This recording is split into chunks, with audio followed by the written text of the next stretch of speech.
ऊर्जा परिदृश्य, औद्योगिक परिदृश्य। ऊर्जा तो हो गया था, आज औद्योगिक परिदृश्य के बारे में आप पढ़ेंगे और इसमें मुख्य रूप से उद्योग क्षेत्रों के बारे में एक अध्ययन करना है।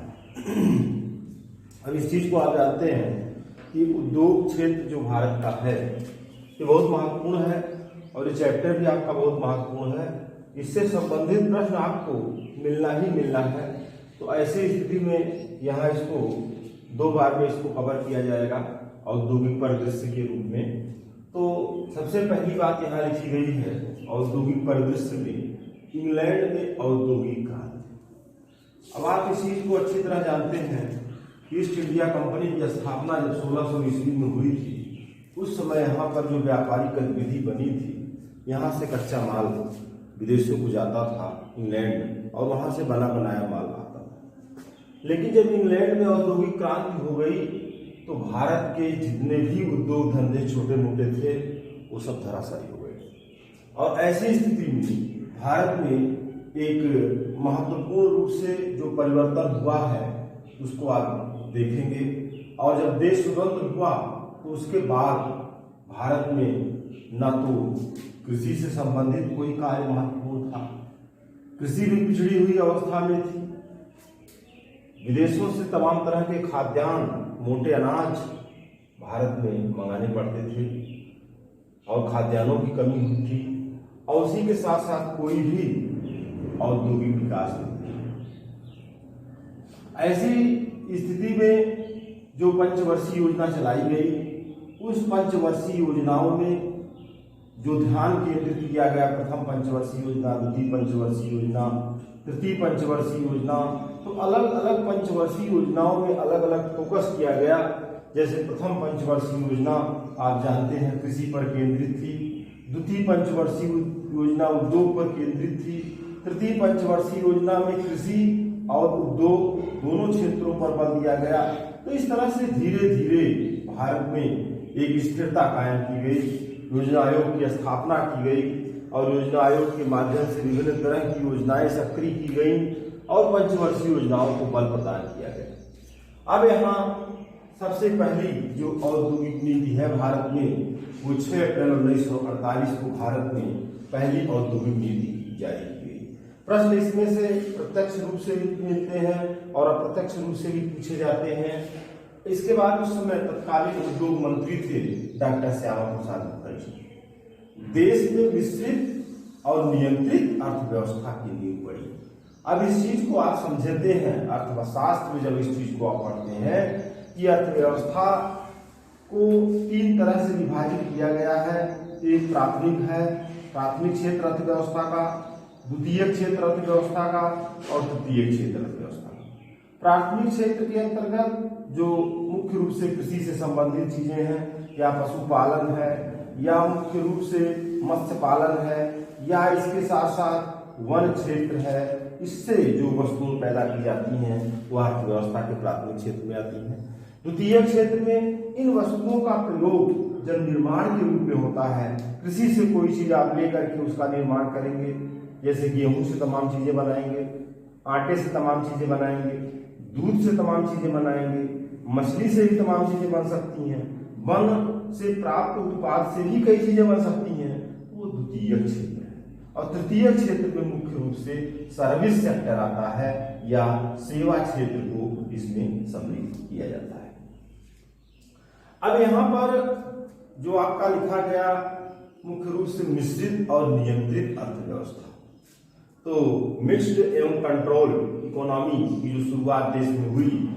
अब एक विभाजन अर्थव्यवस्था का है कि पूंजीवादी अर्थव्यवस्था, समाजवादी अर्थव्यवस्था और फिर मिश्रित अर्थव्यवस्था। पूंजीवादी अर्थव्यवस्था में पूंजीपतियों का योगदान है, पूंजीपति उसमें महत्वपूर्ण है। समाजवादी अर्थव्यवस्था में सरकार का महत्वपूर्ण योगदान है। मिश्रित अर्थव्यवस्था में जिस देश में पूंजीपति भी सक्रिय है, सरकार भी सक्रिय है, दोनों का योगदान है अर्थव्यवस्थाओं में। सरकार आमंत्रित करती है पूंजीपतियों को निवेश करने के लिए, विदेशों को इन्वेस्टमेंट करने के लिए सरकार आमंत्रित करती है। ऐसी अर्थव्यवस्था को मिश्रित अर्थव्यवस्था कहते हैं और इसका जन्म उसी समय हुआ जब देश में स्वतंत्रता की स्थिति बनी तो मिश्रित एवं नियंत्रित अर्थव्यवस्था की नींव भारत में पड़ी। और आज भी ये महत्वपूर्ण प्रश्न हो जाता है जब आपसे पूछा जाता है कि भारत में किस तरह की अर्थव्यवस्था है, तो अब आप बताते हैं कि भारत में मिश्रित अर्थव्यवस्था है। मिश्रित का यही अर्थ हो गया कि यहाँ पूंजीपति भी है सक्रिय और सरकार भी सक्रिय है। इसके बाद फिर आप देखते हैं कि जो द्वितीय औद्योगिक नीति भारत में, प्रथम औद्योगिक नीति, फिर इसके बाद द्वितीय औद्योगिक नीति भारत में जारी की गई। 30 अप्रैल 1956 को भारत में द्वितीय औद्योगिक नीति जारी की गई। अगला सवाल इस बात का है, उद्योगों का स्थानीयकरण। आपसे प्रश्न पूछा जाता है कि निम्नलिखित में से कौन से कारक उद्योगों के स्थानीयकरण से संबंधित हैं अथवा नहीं। किन कारणों पर किसी स्थान पर उद्योग की स्थापना होती है उसी को कहते हैं स्थानीयकरण। अब औद्योगिक स्थानीयकरण के अंतर्गत क्या क्या चीजें होनी चाहिए? मुख्य रूप से यहाँ पर 5 चीजों का उल्लेख किया गया है। 5 चीजों का उल्लेख किया गया है जो ये बताती हैं कि इससे किसी स्थान पर उद्योग निर्धारित हो सकता है। शक्ति के साधन, शक्ति के साधनों में वहाँ कोयले की मात्रा या बिजली की मात्रा, कच्चा माल, वहाँ पर जो रॉ मटेरियल है वो लोग, अगर जिस क्षेत्र का उद्योग है उस क्षेत्र से संबंधित कच्चा माल वहाँ पे है अथवा नहीं। पता चले कि कोई कच्चा माल जो दक्षिण भारत में पैदा हो रहा है तो उसका उद्योग उत्तर भारत में कैसे स्थापित हो सकता है? अगर वो भारी मात्रा, अगर वो भारी कच्चा माल है तो, हल्का है तो हो सकता है। श्रम, अब श्रम जो है, श्रम की आपूर्ति किससे होगी? श्रमिकों से होगी। अब उस क्षेत्र में श्रमिकों की क्या स्थिति है? जनसंख्या में मानवीय स्थिति बनती है कि नहीं है, ज्यादा मानव है कि नहीं है, इस बात पर बल होगा। फिर इसके बाद पूंजीपति उस क्षेत्र में है कि नहीं है, और इसके बाद सरकार की क्या नीतियां हैं, सरकार कितना सहयोग कर रही है, सरकार की नीतियां उस उद्योग के विरुद्ध हैं अथवा उस उद्योग को प्रश्रय देती हैं। यह चीजें भी निर्धारित करती हैं कि वह उस क्षेत्र में वो उद्योग पनपेगा अथवा नहीं। तो इस तरह से ये उद्योगों के स्थानीयकरण के कारक हो गए। उद्योगों के स्थानीयकरण के कारकों में शक्ति के साधन हो गए, कच्चा माल हो गया, श्रम हो गया, पूंजी हो गई और गवर्नमेंट पॉलिसी हो गई। एक अर्थशास्त्री है, जर्मन अर्थशास्त्री है और जर्मन भूगोलवेत्ता भी है। जब आप भूगोल में भौगोलिक विचारधारा पढ़ते हैं तो उसमें अल्फ्रेड वेबर का नाम पढ़ते हैं। और ये अर्थशास्त्री भी हैं, जर्मन भूगोलवेत्ता भी हैं और भौगोलिक विचारधारा इतिहास भूगोल का जो पार्ट है उसमें भी आप पढ़ते हैं अल्फ्रेड वेबर को। और इन्होंने 1909 में एक सिद्धांत दिया है। वेबर का जो सिद्धांत है वो उद्योग स्थानीयकरण से संबंधित सिद्धांत है। औद्योगिक स्थानीयकरण का जो सिद्धांत है ये महत्वपूर्ण रूप से आपके काम की चीज है, क्योंकि इकोनॉमिक ज्योग्राफी के अंतर्गत या इंडस्ट्रियल ज्योग्राफी के अंतर्गत अल्फ्रेड वेबर बिना पूछे नहीं रहते हैं। तो इनका जो सिद्धांत है वो न्यूनतम परिवहन लागत का सिद्धांत है। न्यूनतम परिवहन लागत के सिद्धांत में इन्होंने एक त्रिभुज की संकल्पना की है और त्रिभुज की संकल्पना के बीच में बताया है कि उद्योगों का स्थानीयकरण होता है। अर्थात ये जो 3 कारक हैं, 3 बिंदु हैं, इन 3 बिंदुओं में जैसे श्रम हो गया, पूंजी हो गई, साहस हो गया या संगठन हो गया, कच्चा माल हो गया, इन चीजों से निर्धारित होकर के इस मध्य बिंदु पर उद्योगों का स्थानीयकरण होता है। इसके बाद में मुख्य रूप से भारत में औद्योगिक प्रदेश अगर आप पढ़ते हैं कि भारत में कितने औद्योगिक प्रदेश हैं, तमाम तरह के प्रदेश आप पढ़े, नेचुरल रीजन पढ़े, प्राकृतिक प्रदेश पढ़ा गया। उसी तरह से भारत में जो औद्योगिक प्रदेशों की स्थिति है, जैसे आपने प्राकृतिक प्रदेश भारत में पढ़ा है, राजनीतिक प्रदेश पढ़ा है, जितने राज्य हैं भारत में केंद्र शासित हैं वो राजनीतिक प्रदेश हैं। प्राकृतिक प्रदेशों में पर्वतीय, मैदानी, पठारी, समुद्र तटीय, द्वीपीय, मरुस्थली, उसको आपने पढ़ा है। औद्योगिक क्षेत्र में इंडस्ट्रियल रीजन जो है वो भारत में मुख्य रूप से मुख्य और गौड़ दोनों में विभाजित किया गया। मुख्य 8 है, गौड़ 12 है। मुख्य जो है पहला है मुंबई, पुणे और Kolhapur industrial area, Kolkata, Hooghly industrial area, Bengaluru, Chennai और कोयम्बटूर इंडस्ट्रियल एरिया, अहमदाबाद, बड़ोदरा, सूरत इंडस्ट्रियल एरिया, छोटा नागपुर जिसे भारत का रूम कहते हैं industrial area, Visakhapatnam industrial area, Delhi industrial area और तिरुवनंतपुरम या त्रिवेंद्रम इंडस्ट्रियल एरिया। मुंबई, पुणे, कोल्हापुर अर्थात महाराष्ट्र क्षेत्र हो गया, कोलकाता, हुगली अर्थात पश्चिम बंगाल क्षेत्र हो गया, बेंगलुरु, चेन्नई, कोयम्बटूर अर्थात ये क्षेत्र कर्नाटक और मुख्य रूप से आंध्र प्रदेश से संबंधित हो गया, अहमदाबाद, बड़ोदरा, गुजरात क्षेत्र हो गया। छोटा नागपुर के पठार के अंतर्गत आप देखते हैं कि छोटा नागपुर के पठार में झारखंड भी सम्मिलित है और फिर पश्चिम बंगाल के क्षेत्र को भी सम्मिलित किया गया है। विशाखापत्तनम और ये आंध्र प्रदेश से संबंधित हो गया, दिल्ली क्षेत्र और केरल क्षेत्र। अब इस तरह से भारत में औद्योगिक प्रदेश कितने हैं इसकी भी स्थिति स्पष्ट हो गई। अब जब हम आगे बढ़ते हैं तो हमारा जो मुख्य बिंदु आता है कि भारत में कितने तरह के उद्योग मिलते हैं। अगर वो उद्योग मिलते हैं तो उस उद्योग में कौन सी चीजें सम्मिलित हैं।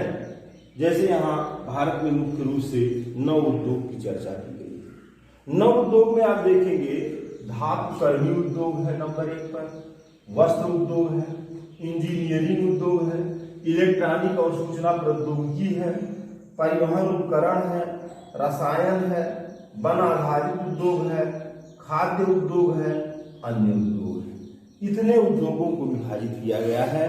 इतने उद्योग इसके अंतर्गत भारत में मुख्य रूप से 9 उद्योगों का विभाजन है।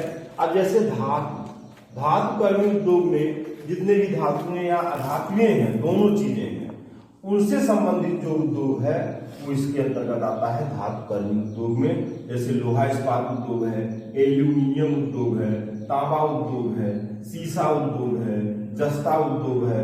इस तरह से इनसे जो सामान बनाए जाते हैं और जो अर्थव्यवस्था को बल देते हैं और जो मानवीय आवश्यकताएं हैं उनकी पूर्ति में ये महत्वपूर्ण योगदान रखते हैं। जैसे कि आधारभूत उद्योग लोहा इस्पात उद्योग को कहा जाता है। सबसे अधिक जनसंख्या अगर किसी उद्योग में है भारत में तो वो वस्त्र उद्योग में है जिस कार्यरत है।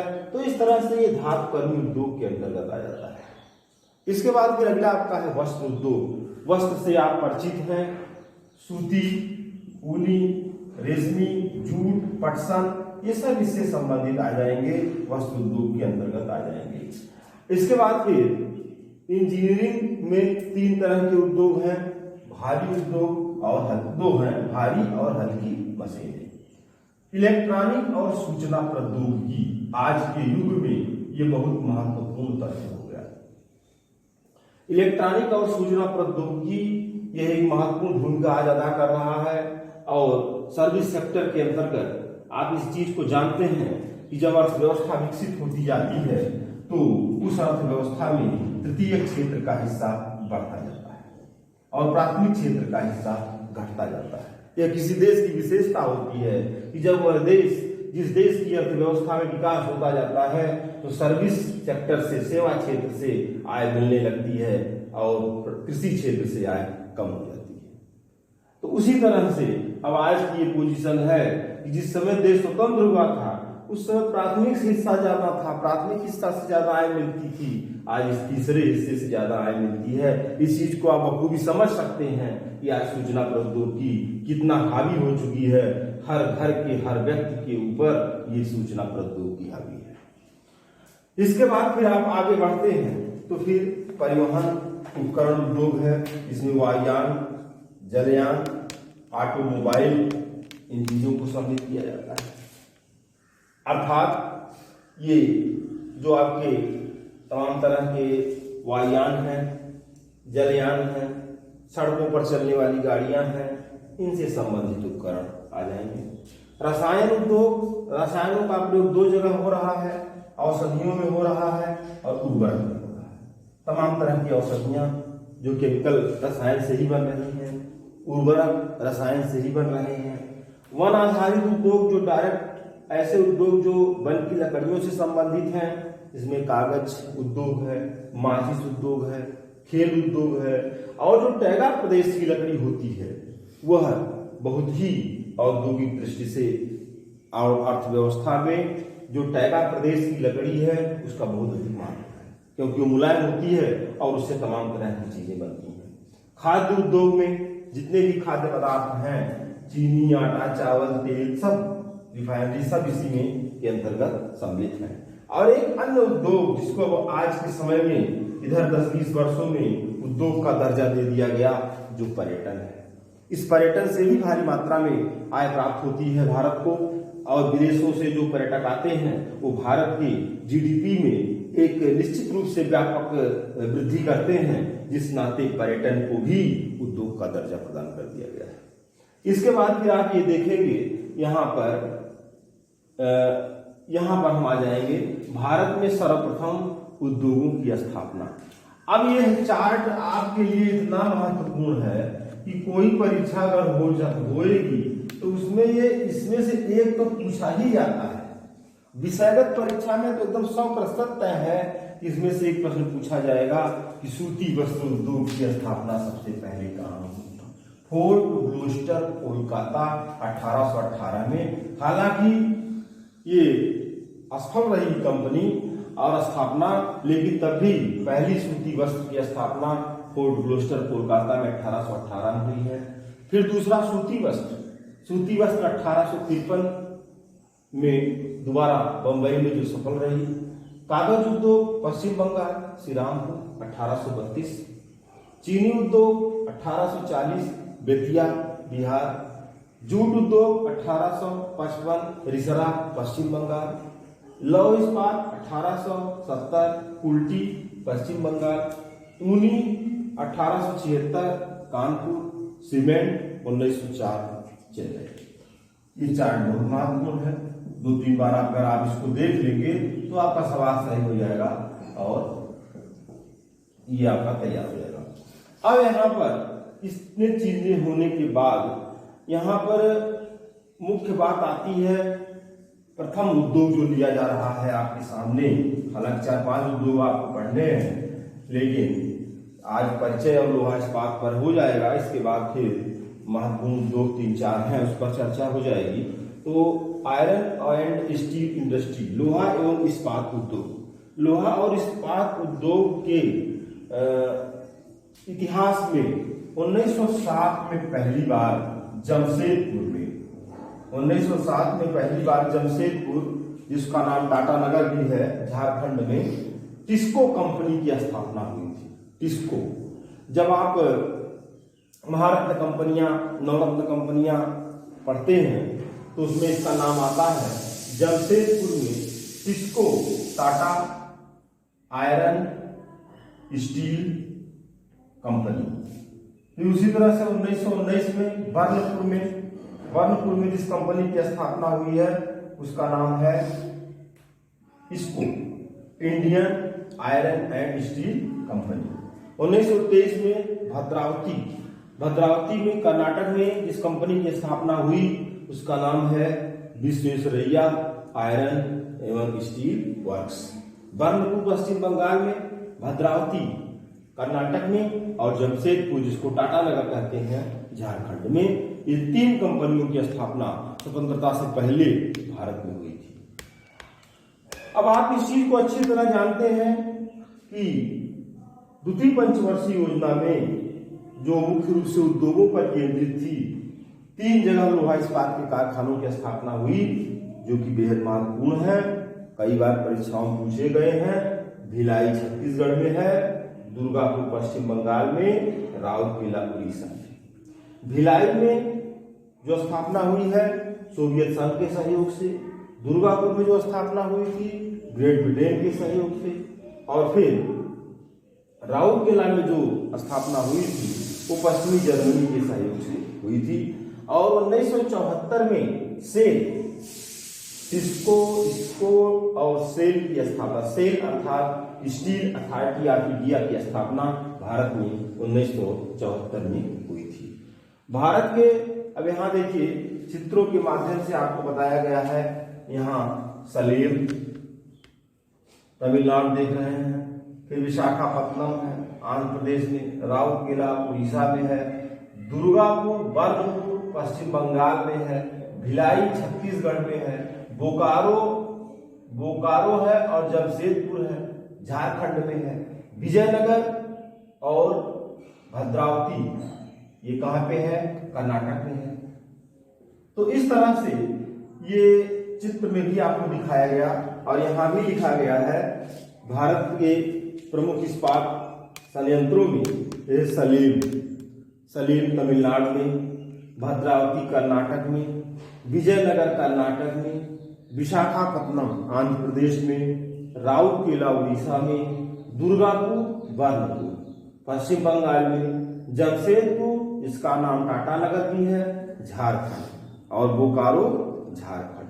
तो जमशेदपुर और बोकारो ये दोनों झारखंड के महत्वपूर्ण स्थल हैं।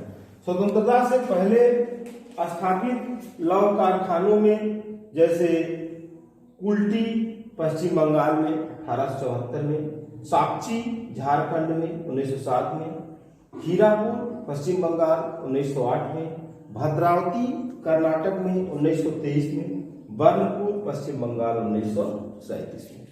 तो इस तरह से आज आपने जो औद्योगिक परिदृश्य में जो चीजों को देखा उससे संबंधित कुछ प्रश्न आप देख लेते हैं जो कि महत्वपूर्ण हैं और वैकल्पिक प्रश्न के रूप में भी वो हो जाएंगे, और इसके साथ साथ फिर जाकर के आपका 1 या 2 भी हो सकता है लेक्चर में ये पूरा हो पाएगा। पहला क्वेश्चन है, विश्व में सर्वप्रथम औद्योगिक क्रांति कहाँ हुई थी? ये बहुत महत्वपूर्ण क्वेश्चन है, इसको आप सभी लोग जानते होंगे कि विश्व में सर्वप्रथम औद्योगिक क्रांति इंग्लैंड में हुई थी। भारत में आधुनिक उद्योग का प्रारंभ किसके द्वारा और कौन सी मिल स्थापना के साथ माना जाता है? तो भारत में आधुनिक उद्योग का प्रारंभ 1854 में C.N. ढेबर द्वारा मुंबई में सूती मिल की स्थापना के साथ माना जाता है। अगला क्वेश्चन है कि द्वितीय पंचवर्षीय योजना किस मॉडल पर आधारित थी? द्वितीय पंचवर्षीय योजना उद्योगों पर केंद्रित थी और उसका मॉडल था महालनोबिस मॉडल पर वो पंचवर्षीय योजना थी। अगला क्वेश्चन है, भिलाई, राउरकेला, दुर्गापुर इस्पात संयंत्र की स्थापना किस पंचवर्षीय योजना में हुई है? उसका उत्तर द्वितीय पंचवर्षीय योजना हो गया। उद्योगों से संबंधित कुछ महत्वपूर्ण जैसे प्रश्न है कि थोक मूल्य सूचकांक का आधार वर्ष क्या है? ये भी बहुत महत्वपूर्ण प्रश्न है कि उद्योगों के लिए थोक मूल्य सूचकांक का आधार वर्ष क्या है? इसके लिए 2011-12 हो जाएगा।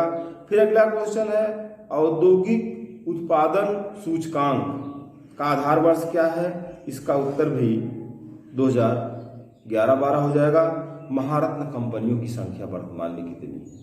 महारत्न कंपनियां, अब जैसे महारत्न है, नवरत्न है, मिनी रत्न है, सभी कंपनियों की एक निश्चित पूंजी दी गई है, उनका एक निश्चित लाभ दिया गया है, उसी आधार पर उसको विभाजित किया गया है। वर्तमान में 2020 के आंकड़े के अनुसार भारत में महारत्न कंपनियों की संख्या 10 है।